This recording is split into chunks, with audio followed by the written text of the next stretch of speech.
Welcome to Long Stories for Sleep. Just set me playing, relax, and drift off. Subscribe and you'll have a library of stories to choose from. Comment to let me know where in the world you are and what stories you would like added. That's really helpful information. Enough rambling. On with the story.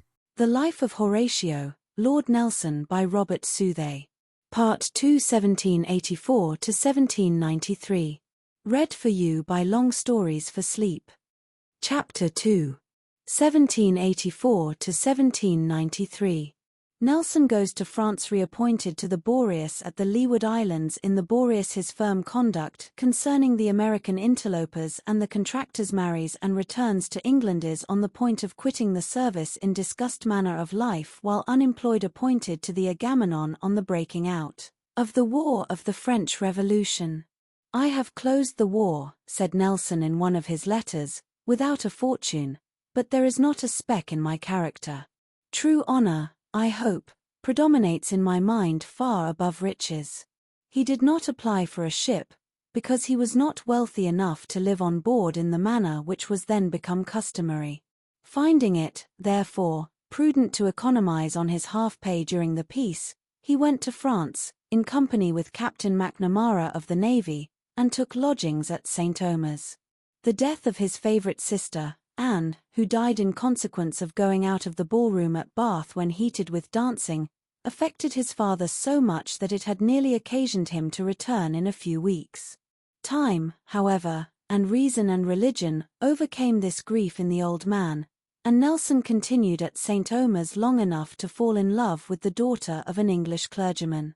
This second attachment appears to have been less ardent than the first, for upon weighing the evils of a straitened income to a married man, he thought it better to leave France, assigning to his friends something in his accounts as the cause. This prevented him from accepting an invitation from the Count of Duxponce to visit him at Paris, couched in the handsomest terms of acknowledgment for the treatment which he had received on board the Albemarle. The self-constraint which Nelson exerted in subduing this attachment made him naturally desire to be at sea, and when, upon visiting Lord Howe at the Admiralty, he was asked if he wished to be employed, he made answer that he did. Accordingly in March, he was appointed to the Boreas, 28 guns, going to the Leeward Islands as a cruiser on the peace establishment. Lady Hughes and her family went out with him to Admiral Sir Richard Hughes, who commanded on that station. His ship was full of young midshipmen, of whom there were not less than 30 on board, and happy were they whose lot it was to be placed with such a captain. If he perceived that a boy was afraid at first going aloft, he would say to him in a friendly manner, "Well, sir, I am going a race to the masthead, and beg that I may meet you there." The poor little fellow instantly began to climb, and got up how he could. Nelson never noticed in what manner, but when they met in the top, spoke cheerfully to him, and would say how much any person was to be pitied who fancied that getting up was either dangerous or difficult.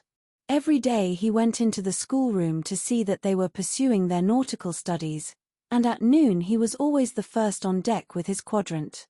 Whenever he paid a visit of ceremony, some of these youths accompanied him, and when he went to dine with the governor at Barbadoes, he took one of them in his hand, and presented him, saying, "Your Excellency must excuse me for bringing one of my midshipmen.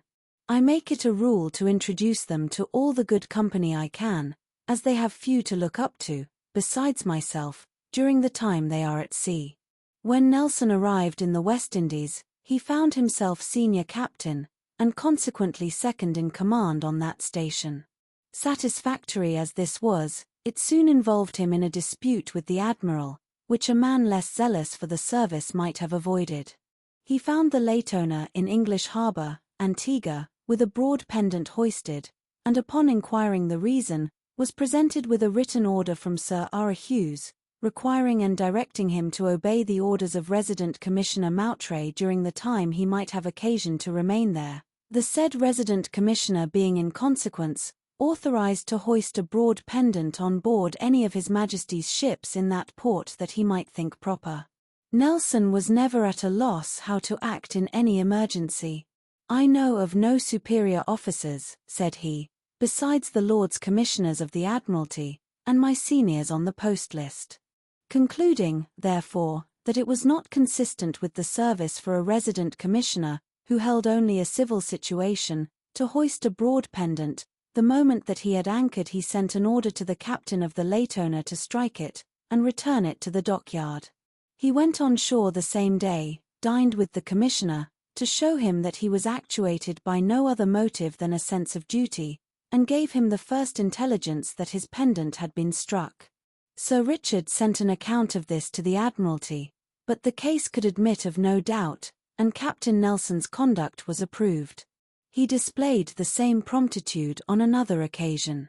While the Boreas, after the hurricane months were over, was riding at anchor in Nevis Roads, a French frigate passed to leeward, close alongshore. Nelson had obtained information that this ship was sent from Martinico, with 2 general officers and some engineers on board, to make a survey of our sugar islands.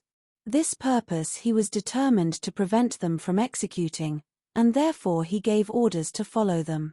The next day he came up with them at anchor in the roads of St. Eustatia, and anchored at about 2 cables' length on the frigate's quarter. Being afterwards invited by the Dutch governor to meet the French officers at dinner, he seized that occasion of assuring the French captain that, understanding it was his intention to honor the British possessions with a visit, he had taken the earliest opportunity in his power to accompany him, in His Majesty's ship the Boreas, in order that such attention might be paid to the officers of His Most Christian Majesty as every Englishman in the islands would be proud to show. The French, with equal courtesy, protested against giving him this trouble, especially, they said, as they intended merely to cruise round the islands without landing on any. But Nelson, with the utmost politeness, insisted upon paying them this compliment, followed them close in spite of all their attempts to elude his vigilance, and never lost sight of them. Till, finding it impossible either to deceive or escape him, they gave up their treacherous purpose in despair, and beat up for Martinico. A business of more serious import soon engaged his attention. The Americans were at this time trading with our islands, taking advantage of the register of their ships, which had been issued while they were British subjects. Nelson knew that, by the Navigation Act, no foreigners, directly or indirectly, are permitted to carry on any trade with these possessions. He knew, also, that the Americans had made themselves foreigners with regard to England. They had disregarded the ties of blood and language when they acquired the independence which they had been led on to claim, unhappily for themselves before they were fit for it, and he was resolved that they should derive no profit from those ties now. Foreigners they had made themselves, and as foreigners they were to be treated. If once, said he, they are admitted to any kind of intercourse with our islands, the views of the Loyalists, in settling at Nova Scotia, are entirely done away, and when we are again embroiled in a French war, the Americans will first become the carriers of these colonies, and then have possession of them. Here they come, sell their cargoes for ready money, go to Martinico, buy molasses, and so round and round. The Loyalist cannot do this, and consequently must sell a little dearer. The residents here are Americans by connection and by interest, and are inimical to Great Britain. They are as great rebels as ever were in America, had they the power to show it. In November, when the squadron, having arrived at Barbados, was to separate, with no other orders than those for examining anchorages, and the usual inquiries concerning wood and water, Nelson asked his friend Collingwood, then captain of the Mediator, whose opinions he knew upon the subject, to accompany him to the commander-in-chief, whom he then respectfully asked, whether they were not to attend to the commerce of the country, and see that the Navigation Act was respected, that appearing to him to be the intent of keeping men-of-war upon this station in time of peace. Sir Richard Hughes replied, he had no particular orders, neither had the Admiralty sent him any Acts of Parliament. But Nelson made answer, that the Navigation Act was included in the statutes of the Admiralty, with which every captain was furnished, and that Act was directed to admirals, captains, and to see it carried into execution. Sir Richard said he had never seen the book. Upon this Nelson produced the statutes, read the words of the Act, and apparently convinced the commander-in-chief, that men-of-war, as he said, were sent abroad for some other purpose than to be made a show of. Accordingly, orders were given to enforce the Navigation Act. Major General Sir Thomas Shirley was at this time governor of the Leeward Islands, and when Nelson waited on him, to inform him how he intended to act, and upon what grounds, he replied, that old generals were not in the habit of taking advice from young gentlemen. "Sir," said the young officer, with that confidence in himself which never carried him too far, and always was equal to the occasion, "I am as old as the Prime Minister of England, and I think myself as capable of commanding one of His Majesty's ships as that minister is of governing the state." He was resolved to do his duty, whatever might be the opinion or conduct of others, and when he arrived upon his station at St. Kitts, he sent away all the Americans, not choosing to seize them before they had been well apprised that the act would be carried into effect, lest it might seem as if a trap had been laid for them. The Americans, though they prudently decamped from St. Kitts, were emboldened by the support they met with, and resolved to resist his orders, alleging that King's ships had no legal power to seize them without having deputations from the customs. The planters were to a man against him. The governors and the presidents of the different islands, with only a single exception, gave him no support, and the admiral, afraid to act on either side, yet wishing to oblige the planters, sent him a note, advising him to be guided by the wishes of the President of the Council. There was no danger in disregarding this, as it came unofficially, and in the form of advice. But scarcely a month after he had shown Sir Richard Hughes the law, and, as he supposed, satisfied him concerning it, he received an order from him, stating that he had now obtained good advice upon the point, and the Americans were not to be hindered from coming, and having free egress and regress, if the governor chose to permit them. An order to the same purport had been sent round to the different governors and presidents, and General Shirley and others informed him, in an authoritative manner, that they chose to admit American ships, as the commander-in-chief had left the decision to them. These persons, in his own words, he soon trimmed up and silenced, but it was a more delicate business to deal with the admiral. "I must either," said he, "disobey my orders, or disobey acts of Parliament. I determined upon the former, trusting to the uprightness of my intentions, and believing that my country would not let me be ruined for protecting her commerce." With this determination he wrote to Sir Richard, appealed again to the plain, literal, unequivocal sense of the Navigation Act, and in respectful language told him, he felt it his duty to decline obeying these orders till he had an opportunity of seeing and conversing with him. Sir Richard's first feeling was that of anger, and he was about to supersede Nelson, but having mentioned the affair to his captain, that officer told him he believed all the squadron thought the orders illegal, and therefore did not know how far they were bound to obey them.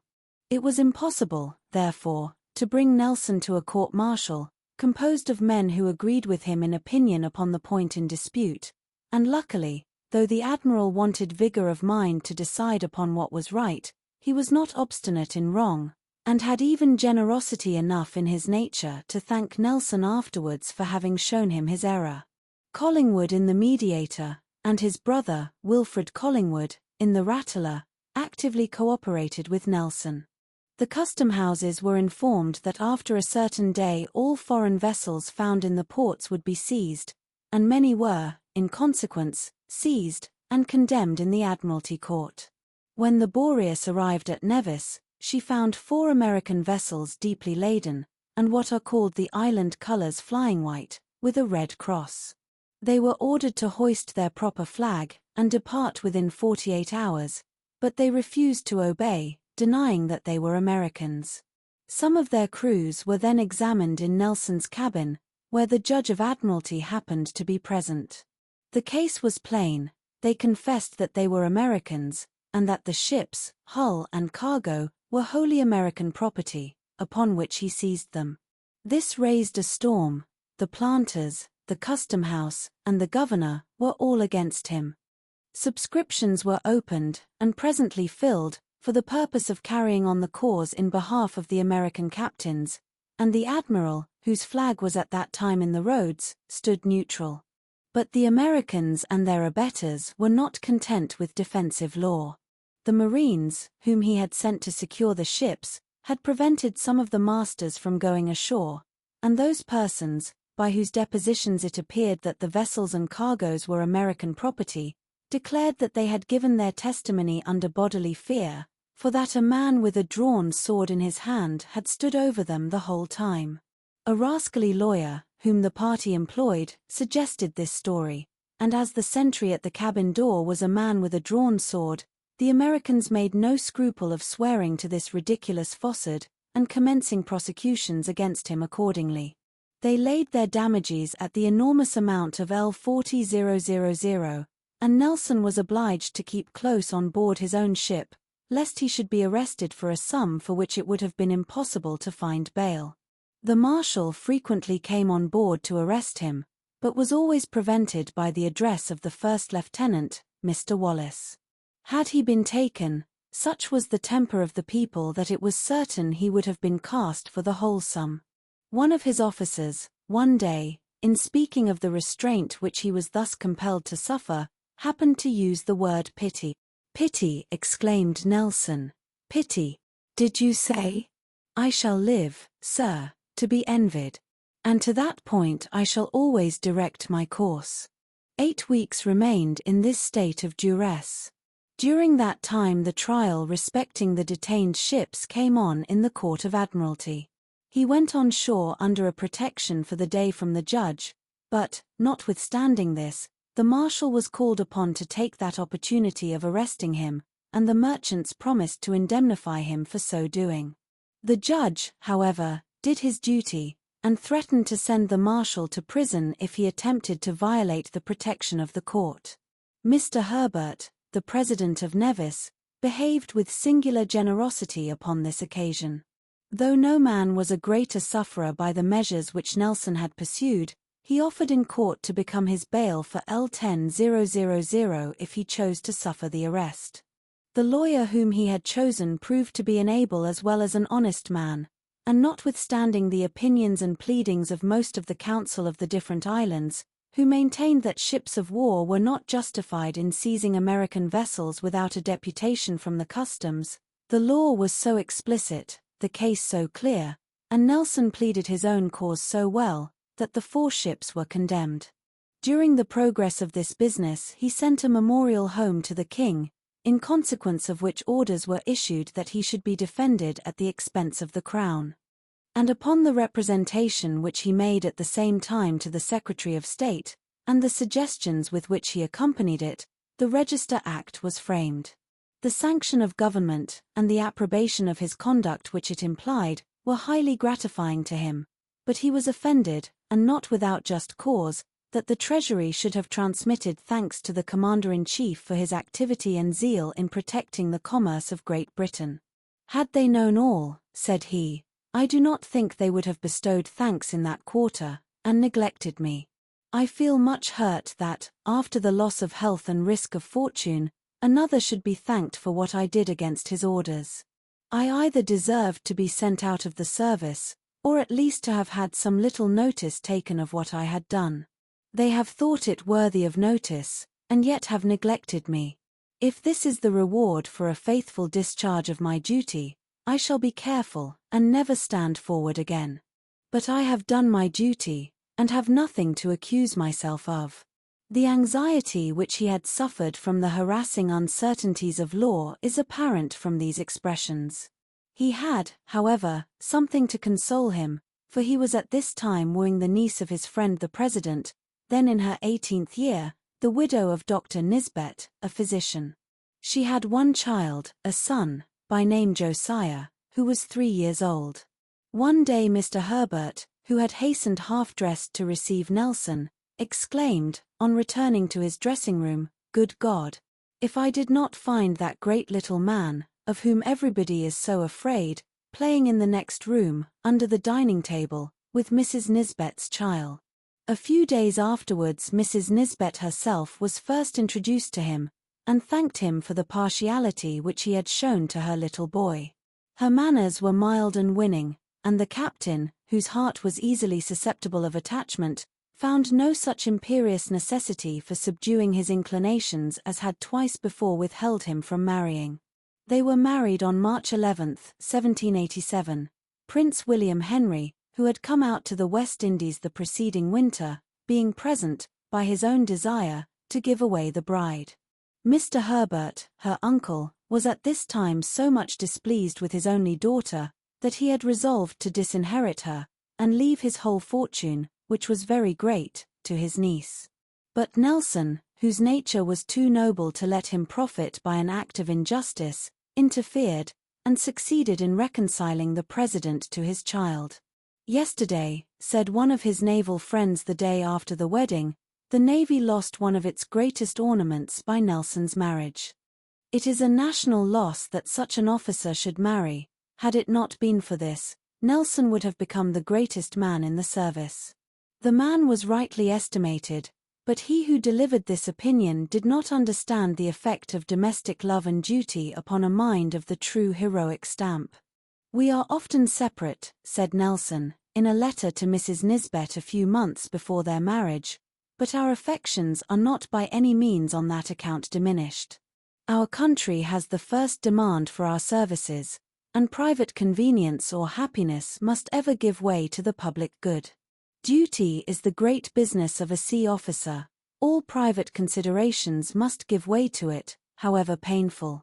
Have you not often heard," says he in another letter, "that salt water and absence always wash away love? Now I am such a heretic as not to believe that article, for, behold, every morning I have had 6 pails of salt water poured upon my head, and instead of finding what seamen say to be true, it goes on so contrary to the prescription, that you may, perhaps, see me before the fixed time." More frequently his correspondence breathed a deeper strain. "To write letters to you," says he, "is the next greatest pleasure I feel to receiving them from you.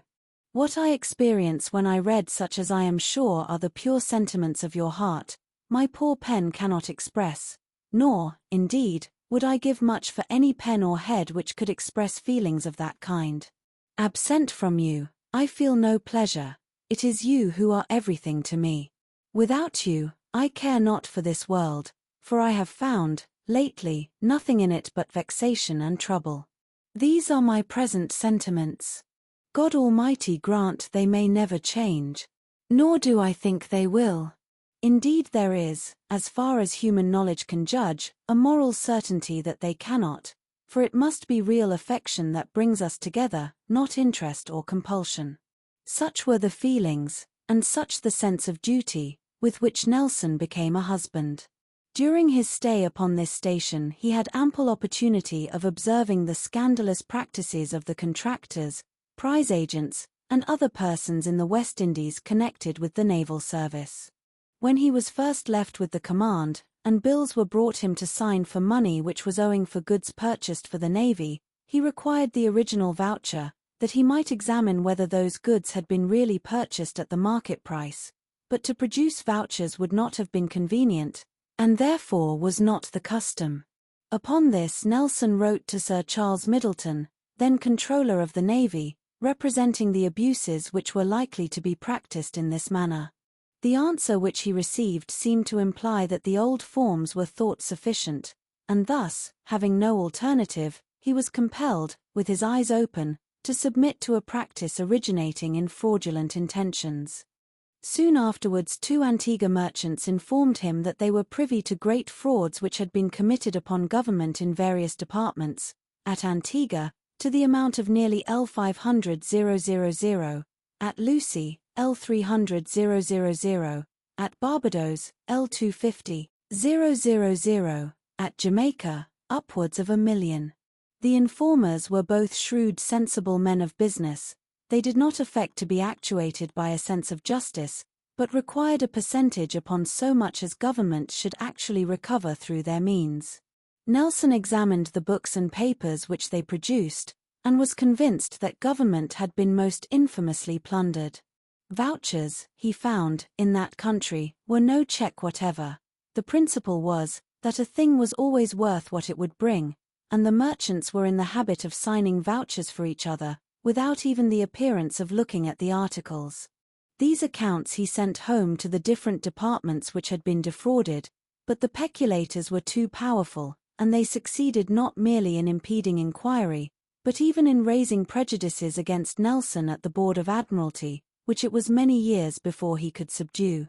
Owing probably to these prejudices and the influence of the peculators, he was treated, on his return to England, in a manner which had nearly driven him from the service.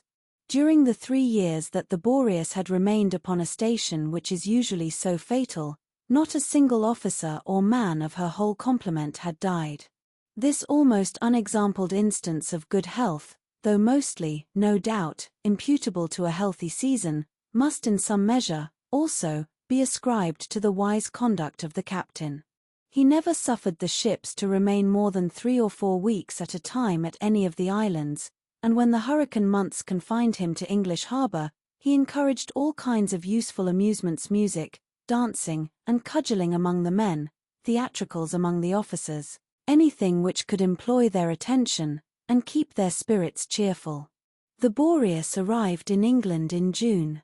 Nelson, who had many times been supposed to be consumptive when in the West Indies, and perhaps was saved from consumption by that climate, was still in a precarious state of health, and the raw wet weather of one of our ungenial summers brought on cold, and sore throat, and fever. Yet his vessel was kept at the Nore from the end of June till the end of November, serving as a slop and receiving ship. This unworthy treatment, which more probably proceeded from inattention than from neglect, excited in Nelson the strongest indignation. During the whole 5 months he seldom or never quitted the ship, but carried on the duty with strict and sullen attention. On the morning when orders were received to prepare the Boreas for being paid off, he expressed his joy to the senior officer in the Medway, saying, "It will release me for ever from an ungrateful service, for it is my firm and unalterable determination never again to set my foot on board a king's ship. Immediately after my arrival in town I shall wait on the First Lord of the Admiralty, and resign my commission." The officer to whom he thus communicated his intentions behaved in the wisest and most friendly manner, for finding it in vain to dissuade him in his present state of feeling, he secretly interfered with the First Lord to save him from a step so injurious to himself, little foreseeing how deeply the welfare and honour of England were at that moment at stake. This interference produced a letter from Lord Howe the day before the ship was paid off, intimating a wish to see Captain Nelson as soon as he arrived in town, when, being pleased with his conversation, and perfectly convinced, by what was then explained to him, of the propriety of his conduct, he desired that he might present him to the king on the first levee day, and the gracious manner in which Nelson was then received effectually removed his resentment. Prejudices had been, in like manner, excited against his friend, Prince William Henry. "Nothing is wanting, sir," said Nelson, in one of his letters, "to make you the darling of the English nation but truth. Sorry am I to say, much to the contrary has been dispersed." This was not flattery, for Nelson was no flatterer. The letter in which this passage occurs shows in how wise and noble a manner he dealt with the prince. One of His Royal Highness's officers had applied for a court-martial upon a point in which he was unquestionably wrong. His Royal Highness, however, while he supported his own character and authority, prevented the trial, which must have been injurious to a brave and deserving man. "Now that you are parted," said Nelson, "pardon me, my prince, when I presume to recommend that he may stand in your royal favour as if he had never sailed with you, and that at some future day you will serve him. There only wants this to place your conduct in the highest point of view. None of us are without failings, his was being rather too hasty, but that, put in competition with his being a good officer, will not, I am bold to say, be taken in the scale against him. More able friends than myself your Royal Highness may easily find, and of more consequence in the state, but one more attached and affectionate is not so easily met with. Princes seldom, very seldom, find a disinterested person to communicate their thoughts to. I do not pretend to be that person. But of this be assured, by a man who, I trust, never did a dishonourable act, that I am interested only that your Royal Highness should be the greatest and best man this country ever produced." Encouraged by the conduct of Lord Howe, and by his reception at court, Nelson renewed his attack upon the peculators with fresh spirit. He had interviews with Mr. Rose, Mr. Pitt, and Sir Charles Middleton, to all of whom he satisfactorily proved his charges. In consequence, if is said, these very extensive public frauds were at length put in a proper train to be provided against in future, his representations were attended to, and every step which he recommended was adopted, the investigation was put into a proper course, which ended in the detection and punishment of some of the culprits, an immense saving was made to government, and thus its attention was directed to similar peculations in other arts of the colonies. But it is said also that no mark of commendation seems to have been bestowed upon Nelson for his exertion. It has been justly remarked that the spirit of the Navy cannot be preserved so effectually by the liberal honors bestowed on officers when they are worn out in the service, as by an attention to those who, like Nelson at this part of his life, have only their integrity and zeal to bring them into notice. A junior officer, who had been left with the command at Jamaica, received an additional allowance, for which Nelson had applied in vain. Double pay was allowed to every artificer and seaman employed in the naval yard. Nelson had superintended the whole business of that yard with the most rigid exactness, and he complained that he was neglected. It was most true, he said, that the trouble which he took to detect the fraudulent practices then carried on was no more than his duty, but he little thought that the expenses attending his frequent journeys to St. John's upon that duty, a distance of 12 miles, would have fallen upon his pay as captain of the Boreas. Nevertheless, the sense of what he thought unworthy usage did not diminish his zeal. "I," said he, "must buffet the waves in search of what, alas, that they called honor is thought of no more. My fortune, God knows, has grown worse for the service, so much for serving my country. But the devil, ever willing to tempt the virtuous, has made me offer, if any ships should be sent to destroy His Majesty of Morocco's ports, to be there, and I have some reason to think that, should any more come of it, my humble services will be accepted. I have invariably laid down, and followed close, a plan of what ought to be uppermost in the breast of an officer, that it is much better to serve an ungrateful country than to give up his own fame. Posterity will do him justice. A uniform course of honor and integrity seldom fails of bringing a man to the goal of fame at last.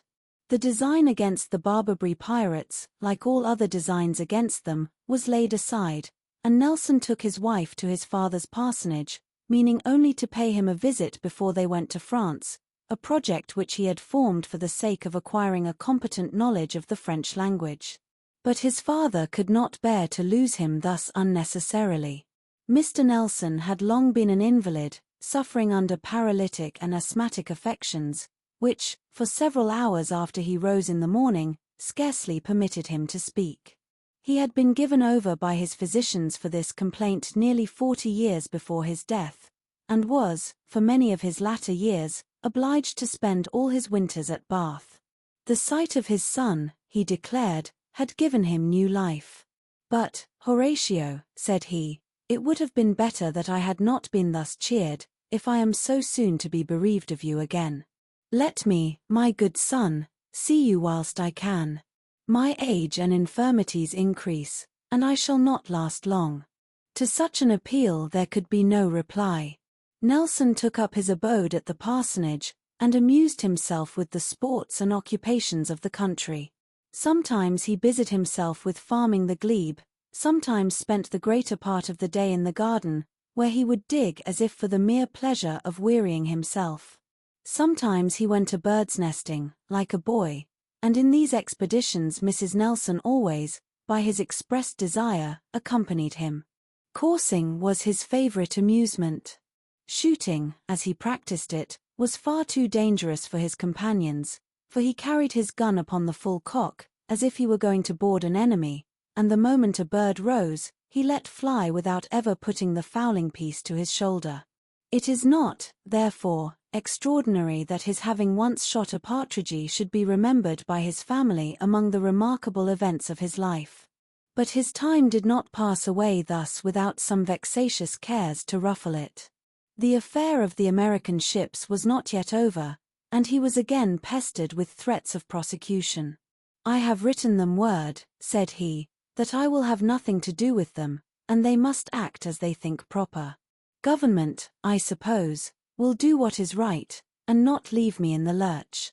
We have heard enough lately of the consequences of the Navigation Act to this country. They may take my person, but if sixpence would save me from a prosecution, I would not give it." It was his great ambition at this time to possess a pony, and having resolved to purchase one, he went to a fair for that purpose. During his absence 2 men abruptly entered the parsonage and inquired for him. They then asked for Mrs. Nelson, and after they had made her repeatedly declare that she was really and truly the captain's wife, presented her with a writ, or notification, on the part of the American captains, who now laid their damages at L20,000, and they charged her to give it to her husband on his return. Nelson, having bought his pony, came home with it in high spirits. He called out his wife to admire the purchase and listen to all its excellencies, nor was it till his glee had in some measure subsided that the paper could be presented to him. His indignation was excessive, and in the apprehension that he should be exposed to the anxieties of the suit and the ruinous consequences which might ensue, he exclaimed, "This affront I did not deserve. But I'll be trifled with no longer. I will write immediately to the Treasury, and if government will not support me, I am resolved to leave the country." Accordingly, he informed the Treasury that, if a satisfactory answer were not sent him by return of post, he should take refuge in France. To this he expected he should be driven, and for this he arranged everything with his characteristic rapidity of decision. It was settled that he should depart immediately, and Mrs. Nelson follow, under the care of his elder brother Maurice, 10 days after him. But the answer which he received from government quieted his fears. It stated that Captain Nelson was a very good officer, and needed to be under no apprehension, for he would assuredly be supported. Here his disquietude upon this subject seems to have ended. Still he was not at ease, he wanted employment, and was mortified that his applications for it produced no effect. Not being a man of fortune, he said, was a crime which he was unable to get over, and therefore none of the great cared about him. Repeatedly he requested the Admiralty that they would not leave him to rust in indolence. During the armament which was made upon occasion of the dispute concerning Nootka Sound, he renewed his application, and his steady friend, Prince William, who had then been created Duke of Clarence, recommended him to Lord Chatham. The failure of this recommendation wounded him so keenly that he again thought of retiring from the service in disgust, a resolution from which nothing but the urgent remonstrances of Lord Hood induced him to desist. Hearing that the Raisonnable, in which he had commenced his career, was to be commissioned, he asked for her. This also was in vain, and a coolness ensued, on his part, toward Lord Hood, because that excellent officer did not use his influence with Lord Chatham upon this occasion. Lord Hood, however, had certainly sufficient reasons for not interfering, for he ever continued his steady friend.